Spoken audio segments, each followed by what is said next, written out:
At exactly 6:47 a.m. on a Monday morning, the peace of the cul-de-sac shattered with a roar loud enough to make birds scatter from the trees.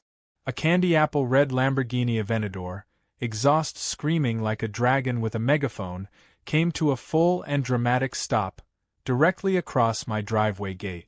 I blinked at the scene through my bedroom window, toothbrush hanging from my mouth, watching in disbelief as the driver, a platinum blonde woman in designer workout gear and a hot pink HOA windbreaker, stepped out, flicked her sunglasses down, and proceeded to set up a yoga mat on my side of the sidewalk.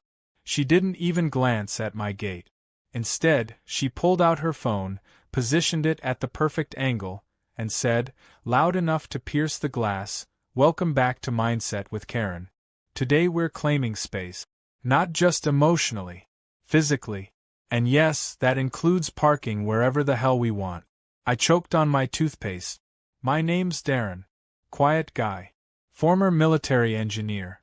I live on the edge of a small suburban neighborhood, just beyond the official HOA boundary. At least, it used to be beyond it. I enjoy solitude, machines, and not being messed with, which made Karen's recent crusade to extend her personal brand of tyranny into my life all the more unbearable.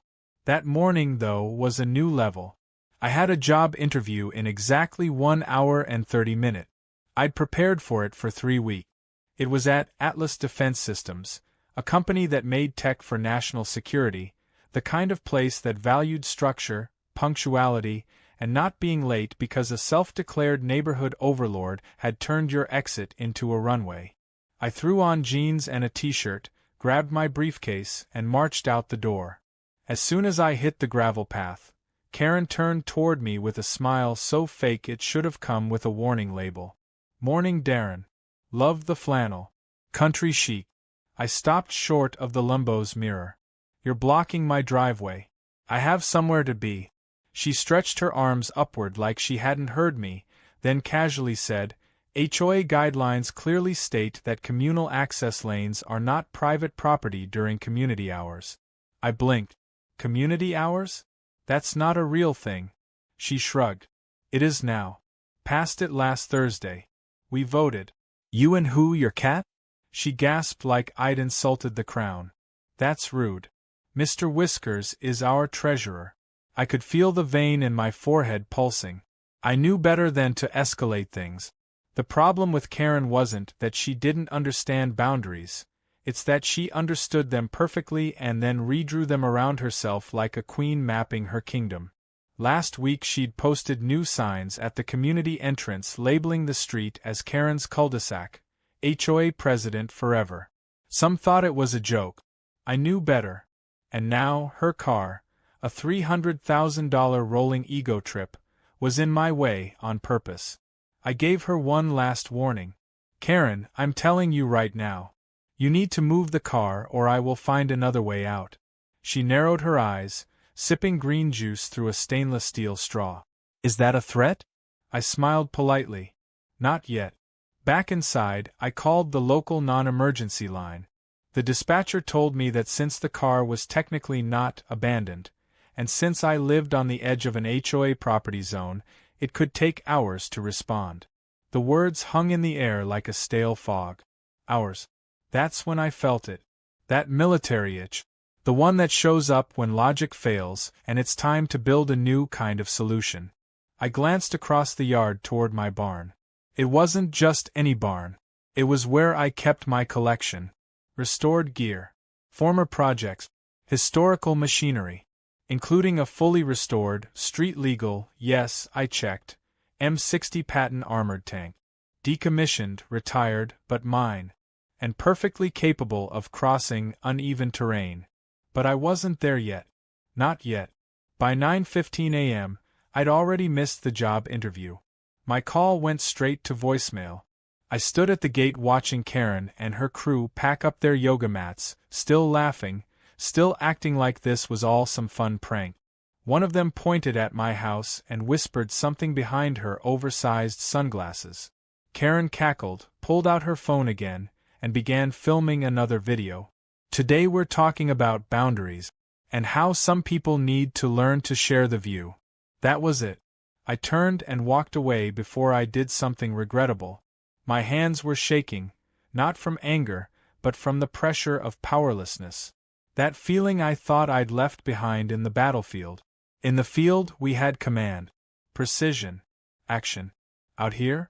Bureaucracy, falsified rules, and a Lambo with a personalized plate that read HOA Karen. Later that day, I found something else waiting on my fence post. A laminated letter taped inside a glittery pink envelope.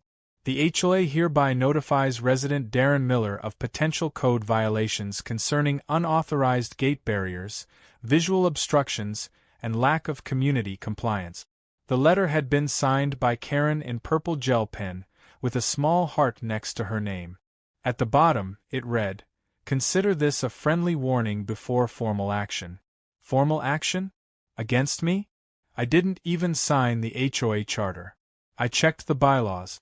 Sure enough, they'd filed a recent amendment. The community zone had been re-evaluated, and a new map submitted to the county office. A red line now looped awkwardly around my property, like someone had spilled wine on a blueprint. Karen had extended her kingdom with a crayon and dared the world to stop her. I wasn't about to let that happen. I drove to the county building first thing the next morning. A young woman at the clerk's desk greeted me with a yawn and a too-large mug that said, "Keep calm and stamp forms." I explained the situation. She typed, blinked, frowned, then leaned in. "That map was submitted by one Karen Blakely? Says here it was attached to a temporary land annex request. Those usually take months to approve. This one was, so, fast-tracked. With handwritten note. I asked who approved it. She raised an eyebrow. Says, see attached, but there's no attachment. That's odd. Odd wasn't the half of it. Fraudulent filings. DIY legal lines.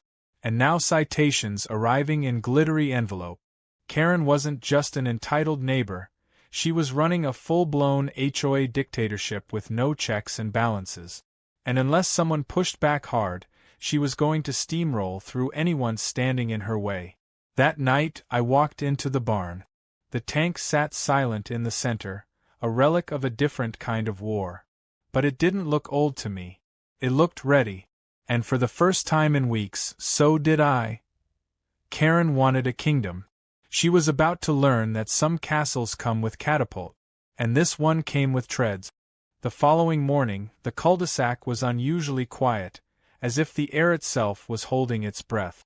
Karen's Lambo was gone, but in its place sat something worse, a brand-new wooden signpost at the edge of my property that hadn't been there yesterday. I stepped outside, coffee in hand, and squinted at it. HOA Expansion Zone, Future Development Consideration Site. I nearly dropped the mug. Not only was Karen redrawing maps, but now she was planting physical markers to claim territory like she was playing real-life Monopoly. I yanked the sign out of the ground, roots and all, and tossed it to the curb. Before I even made it back to the porch, Karen appeared like she'd been summoned by the sound of defiance itself, hands on hips, flanked by two clipboard-wielding men in khakis and tucked-in polos. One of them wore a badge that read Community Officer Trenton. The other, a sour-faced man with a comb-over and oversized sunglasses, simply nodded like he was preparing to file a report on my breathing pattern. Karen didn't waste time. Hat's destruction of HOA property, Darren. Very bold for someone with 2 pending citations. I glanced at the clipboard guys, who looked like they were about to start measuring my lawn with rulers. I took a step closer, enough for Karen to flinch ever so slightly. This isn't HOA property. My deed predates your power trip. And until a court says otherwise, that sign is going in the trash. Trenton coughed politely, his confidence wobbling. We were told to verify easement boundaries. Nothing confrontational. Karen rolled her eyes and crossed her arms. Oh, stop being so spineless, Trent. He moved a half-step back. The other guy began taking photos of my gate like he was on a safari and had spotted an endangered species. Inside, I pulled up the county records again. The map she filed was still active. The bogus border wrapped around my house like a noose. But I wasn't just going to sit around and wait for bureaucracy to untangle it. I needed allies, or at least someone who understood what I was dealing with. That's when I remembered Mitch. Quiet guy. Lived 2 blocks over. He once told me Karen cited him for placing a garden gnome too close to the HOA visual perimeter. I found him trimming hedges in silence, his expression deadpan. The moment I mentioned the redrawn map, he snorted. She did it to the Jacksons too. Claimed their koi pond was a community hazard and filled it with cement. No one believed her until the HOA newsletter announced, "New dog park coming soon." He shook his head. They moved 2 months later. I asked him if anyone had ever pushed back. He paused, thinking. Maybe 2 years ago, a guy named Phil threatened to sue her for defamation. He posted something online about her misusing HOA fund. The next day, his fence was declared culturally offensive, and she called animal control on his cat. I haven't seen him since. That's when it hit me. Karen didn't just enjoy control. She weaponized rules. Used citations like grenades and bylaws like barbed wire. She didn't just want peace in the neighborhood, she wanted submission. I returned home to find a new letter wedged into my mailbox. This one was printed on premium stock and smelled faintly of lavender. Notice of emergency inspection. HOA Community Preservation Team will enter property for fire safety assessment. Time of visit, 4 p.m. today. I stared at the clock. It was 3:52. They planned this. I bolted to the barn and opened both doors wide. The tank gleamed in the afternoon sun, as clean and polished as the day I'd finished restoring it. I had always kept it covered, but something inside me had shifted. I wasn't hiding anymore. Right on schedule, Karen arrived with her 2 goons, this time accompanied by a tall man in an official-looking vest labeled Fire Risk Evaluator. He wore sunglasses and carried a clipboard like it was an instrument of divine judgment. Karen smiled like she was hosting a reality show. "Darren, we just need to make sure this lovely barn isn't a combustible threat to the community." The evaluator stepped inside, paused, and then stared at the tank like he'd stumbled upon a dragon sleeping in a garage. "Is that real?" I nodded. "Restored M60. Street legal. Part of a historic preservation initiative." He blinked. "That's extremely cool." Karen's face twitched. She jumped in. "But it's not HOA approved. It's loud and obstructive and," Trenton, for some reason now behind her again, added, "he didn't file for a parking variance for this vehicle." I handed the evaluator a folder. Inside were documents from the state's Historic Military Equipment Registry, the insurance, the legal clearance, and even a letter from a congressman I'd once invited for a photo op during Veterans Month. The evaluator flipped through the pages, expression unreadable. Karen hovered like a mosquito trying to suck authority from the air. Finally, the man spoke. "Legally, he's not only permitted to house it, he's protected under Section 18B of the County Zoning Code." Karen looked like someone had unplugged her from the Matrix. "What? You mean he can just have a tank?" I crossed my arms. "It's not just a tank, Karen. It's a historical exhibit." As the entourage shuffled away in awkward silence, Karen lingered behind. She didn't yell. She didn't scream. She just stared at the tank, lips pursed, calculating. I knew that look. She wasn't backing down. She was reloading. That evening, I walked the perimeter of my yard. I noticed something I hadn't seen before, an HOA security camera mounted on a nearby tree, facing my barn. It hadn't been there last week. I grabbed a pair of binoculars and traced the wiring. Karen had installed it just outside my property line, pretending it was part of a local birdwatching project she'd announced 2 days ago. That's when it all clicked. She was building a file on me. A narrative. One she could pitch to local authorities or news if she wanted to label me unstable or dangerous. The tank was her next angle. She'd already lost the legality battle. Now she was going to try public opinion. Paint me as a menace. I couldn't afford that. So I changed strategy. Instead of hiding the tank, I embraced it. I posted online in local forums about the tank's restoration process. I invited veterans and history enthusiasts to come by on weekends to learn about its design. I even partnered with a local high school shop teacher to offer technical walkthroughs for interested students. The narrative was no longer Karen's to control. It was mine. The next morning, Karen pulled up in her Lambo again, though this time she didn't park across my gate. She parked just to the side of it. A passive-aggressive gesture that whispered I could if I wanted to. As she stepped out, she looked at the tank, then back at me as I stood sipping my coffee from the porch. "This isn't over, Darren." I smiled. "I know. That's what makes it fun." She scoffed and walked off in a cloud of perfume and arrogance. But something told me she had something new planned, something louder. And I was going to be ready for it. Because when someone tries to turn your property into their playground, sometimes the only answer is a vehicle that weighs 52 tons and doesn't care about Lamborghinis. The air carried that eerie weight that only comes before a storm, not of the weather kind, but something far more personal. The morning was unusually still, the kind that made birds quiet and neighbors peek out their windows without stepping onto their porches. I knew something was off the moment I found an envelope taped to my garage door. It wasn't the typical glitter-stained Karen-style delivery. This one was plain, formal, and printed with a gold HOA seal. I opened it with mild dread, half expecting another round of manufactured violations or a laughable warning about grass length. But this was something different. An official summons for a neighborhood conflict resolution hearing, scheduled 2 days from now at the community clubhouse.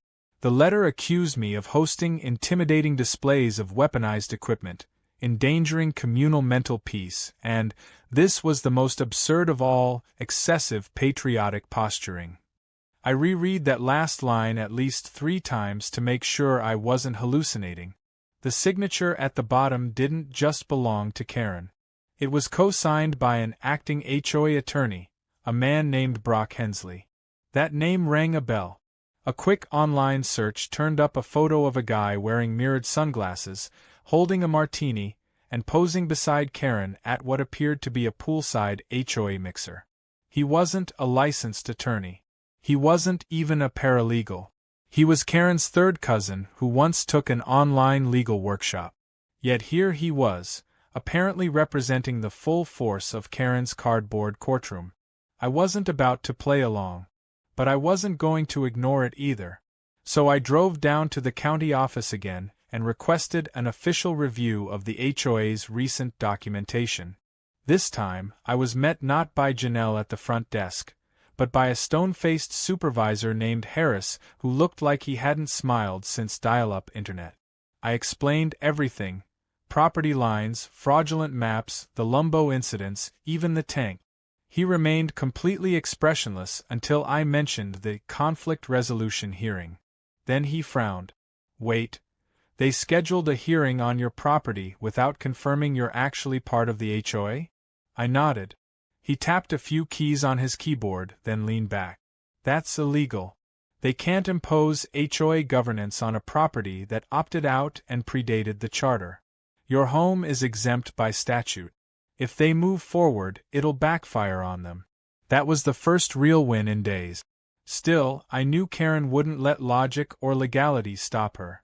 So I prepared for the worst. I spent that night reinforcing the tank's treads and running checks on its systems. It wasn't about intimidation. It was about readiness. People like Karen only back down when the wall they're pushing against refuses to move. The next day, while checking my mailbox, I found something even stranger than a summons. A glossy flyer for an upcoming HOA community showcase with a new feature: driveway yoga returns, now with celebrity guests. The main photo showed Karen striking a yoga pose, on my property, right in front of the tank with the caption, "Inner peace amongst iron giants." It wasn't just another yoga stunt. It was a PR war. That same evening, a delivery truck pulled up near my barn. The driver handed me a clipboard and said, "One portable stage, speakers, and outdoor lighting system for setup." Karen had used the HOA funds to rent equipment for her publicity event, without notifying any of the actual homeowners. It was an invasion disguised as a wellness retreat. I refused the delivery, but the truck simply drove to Karen's house, where she waved like royalty overseeing a festival. 2 more trucks arrived later with canopies, catering supplies, and, bizarrely, inflatable flamingos. It didn't end there. The following morning, the HOA group chat, which I was forcibly added to weeks ago, lit up with pictures of event prep and hashtags like #TankZen and #MetalMeditation. My barn had become the backdrop to her ego campaign. A local influencer even posted, "Can't wait to stretch in front of that cool military thingy." So urban retro. By now, the war wasn't just over property. It was over the story. Karen had shifted tactics. If she couldn't kick me out or out-lawyer me, she would rebrand me. Turn the tank into her set piece. Use my identity like an accessory to her aesthetic. But I wasn't going to be repackaged. I called Janelle again and asked her if there was any county ordinance that restricted the type of events an HOA could host near non-member property.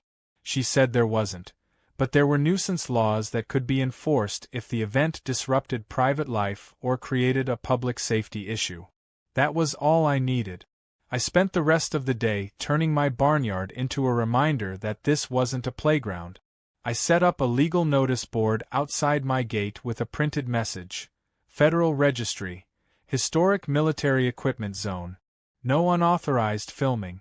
No trespassing. Live monitoring active. Then, I installed a full perimeter of passive sensors.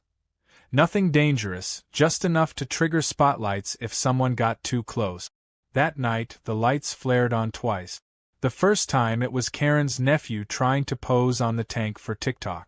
The second time it was Karen herself, pacing, phone in hand, whispering to someone in a hushed and panicked tone. I didn't hear much, but I caught one phrase clearly: "Why is he not scared? He's supposed to be scared." The morning of the event arrived like a circus storm. Cars lined up down the street. Folding chairs were arranged in rows on HOA grounds just a few feet from my fence. Karen, in her finest pastel workout set, stood on a mini-stage waving to residents and influencers alike. There was a guy with a drone. Another man with a gimbal. People were taking selfies near my gate as if I were a landmark on some ridiculous tour. Karen took the mic and announced, "Let's all take a deep breath and release the tension caused by unnecessary fear-mongering." The crowd laughed politely. She gestured toward my barn. "It's about coexisting with our history. Even if that history is a little heavy." Right then, I flipped the switch inside my barn. The tank engine roared to life, loud and defiant. The noise cut through her speech like a chainsaw through meditation. Several people stumbled back, startled. Karen froze mid-stretch. I drove the tank slowly out of the barn and stopped it inches from my property line, facing her event. I didn't cross the line. I didn't need to. I parked it like a sentinel, engine purring, steel gleaming. Then I got out, stood beside it, and crossed my arms. The cameras turned away from Karen. They turned toward me. I saw the influencer from earlier whisper something to her agent, then abruptly pack up and leave. The drone guy hovered over the tank for one last shot before flying off. Karen tried to regain control of the narrative. She raised her arms and said, "Remember, today's about peace, not provocation." But the audience had lost interest. The noise, the optics, the presence of a real, grounded, unstoppable force had shattered the illusion. Karen had wanted a spectacle.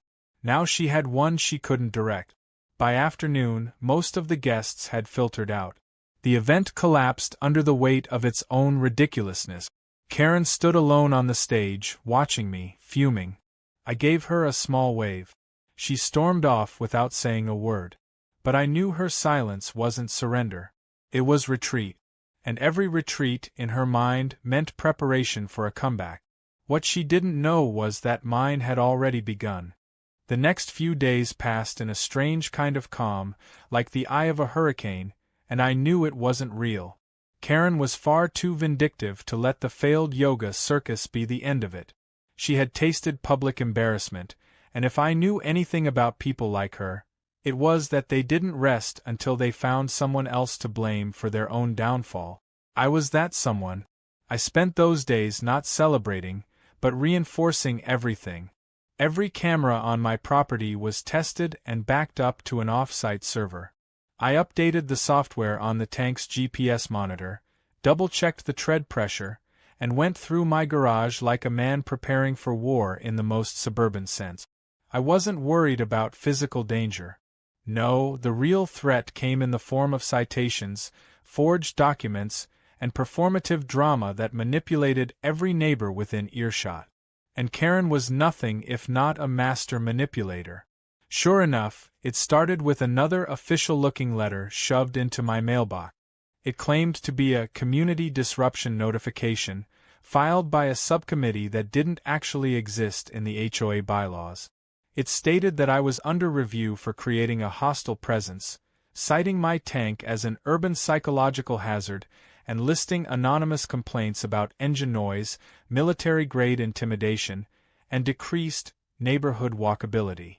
It would have been laughable if not for the attachment, a blurry photo of the tank taken at night, accompanied by handwritten notes pointing out so-called threats like unlabeled switches and unauthorized reflective surfaces. It was clearly Karen's handwriting, right down to the looping letter Ks and the overuse of underlining. She was trying to build a case. A weird, confusing, completely fictional case. But this time, she wasn't going to hide behind HOA policy. She had taken things to the county safety board. A day later, 2 county officials showed up unannounced, wearing blue jackets and uncertain expressions. One of them was clearly nervous. The other just looked exhausted. They asked to conduct a courtesy evaluation of my barn, citing a recent community complaint. I offered them coffee instead. When I showed them the official federal documentation of the tank, the legal zoning exemptions, and the historic preservation status, they both relaxed. I even invited them to walk around it. One of them turned out to be a veteran himself. He asked if he could take a photo beside it. I said sure. 10 minutes later, they left, satisfied and a little amused. But the real moment came after they were gone.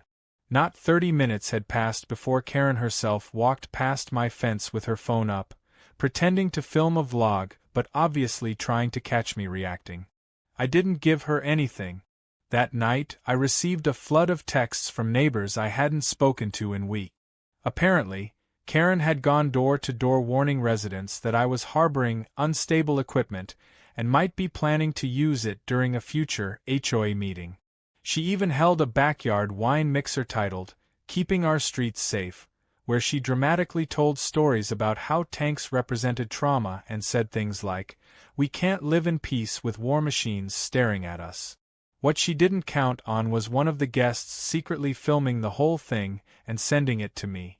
In the footage, she even claimed I had no emotional regulation and once threatened to drive the tank over someone's car. That was the final straw.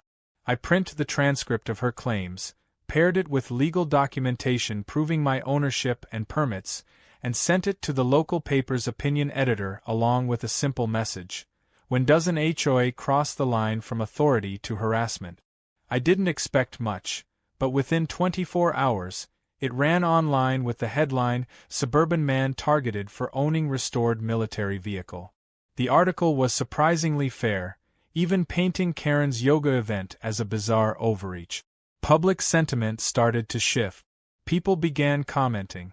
Neighbors came up to me during walks with their dogs and offered quiet support. One even said, "Honestly, I've always wanted to sit in that thing." Karen responded the way anyone in her position would. She escalated again.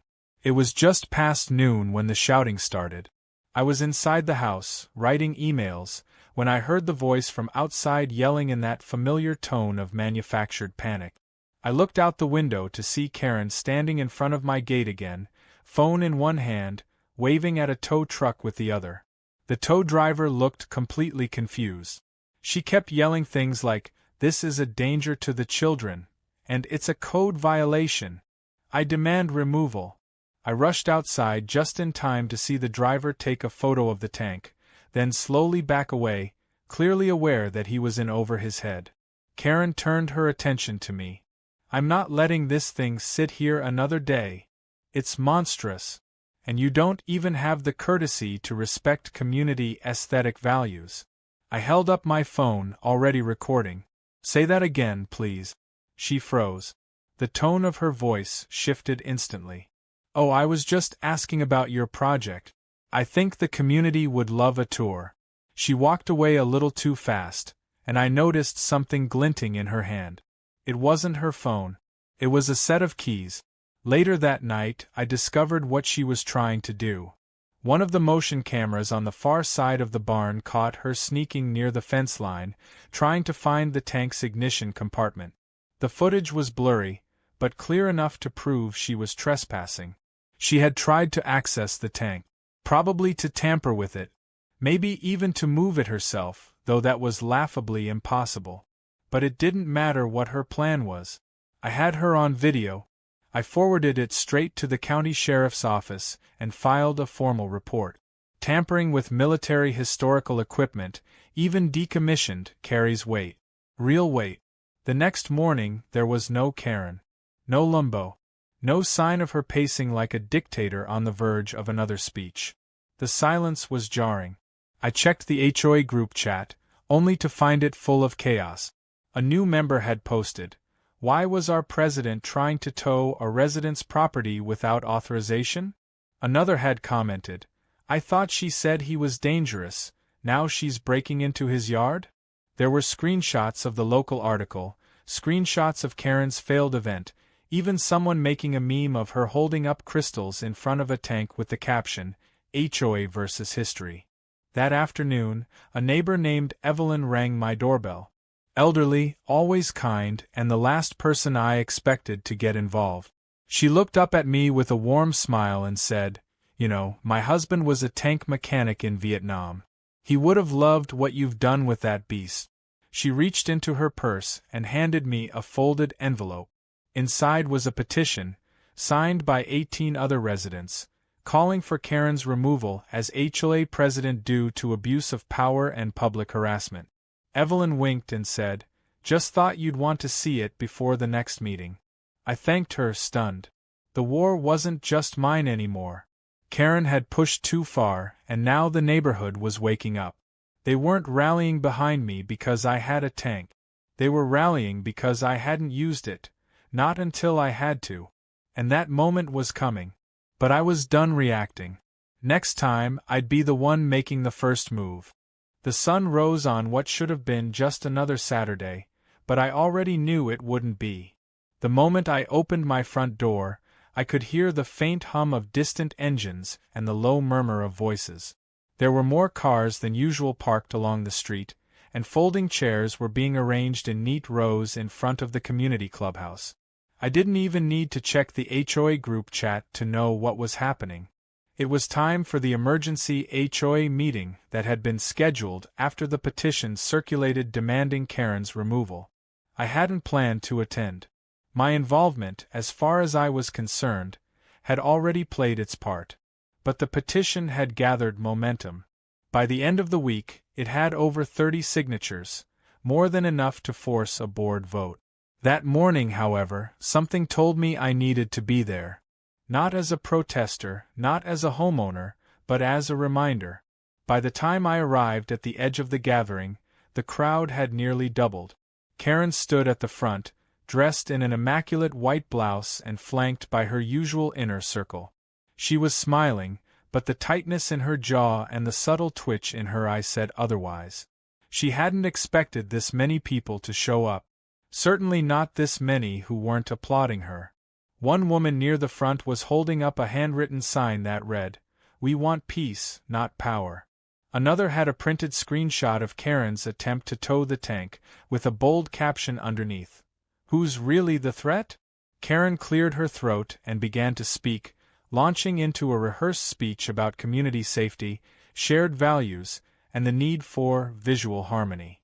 She blamed a recent influx of aggressive elements, for causing disruption, and claimed her actions were merely an attempt to preserve the aesthetic peace of the neighborhood. Her voice was calm, carefully modulated, but I saw her scan the crowd again and again, looking for cracks, for support, for signs that her influence still held. I stood in the back, unnoticed at first, until one of the residents pointed in my direction and whispered something. Heads turned.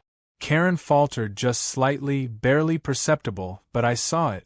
Her smile stiffened. She continued anyway, now shifting her focus. She spoke of the threat of escalation and the dangers of encouraging a militaristic presence in a civilian zone. She didn't name me directly, but every word was aimed at me. That's when I stepped forward.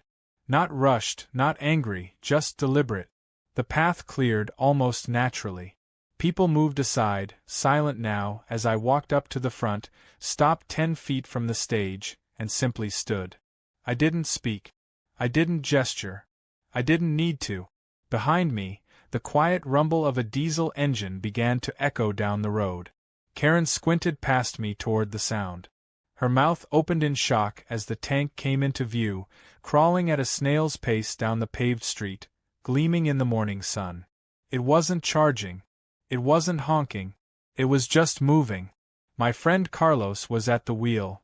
Licensed, careful, and legally allowed to drive it during parades or historical functions. And that morning it was both. Draped across the front was a large vinyl banner that read, "Historical Artifact. Proudly protected. Fully legal."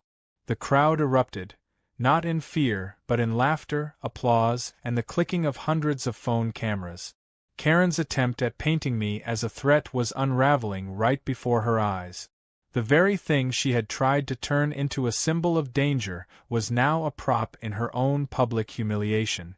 She tried to shout something about safety violations, but the noise drowned her out. She motioned to her clipboard guys, but they just looked confused. No one was following her lead. Then came the final blow. A woman in a sharp navy blazer stepped onto the makeshift stage and asked for the microphone. She introduced herself as a legal representative from the County Oversight Board, invited after multiple residents submitted formal complaint. She read from a prepared statement that outlined not only Karen's misuse of HOA funds but also the illegal zoning map changes, the unauthorized surveillance equipment, and the fraudulent documentation submitted to expand the HOA boundaries.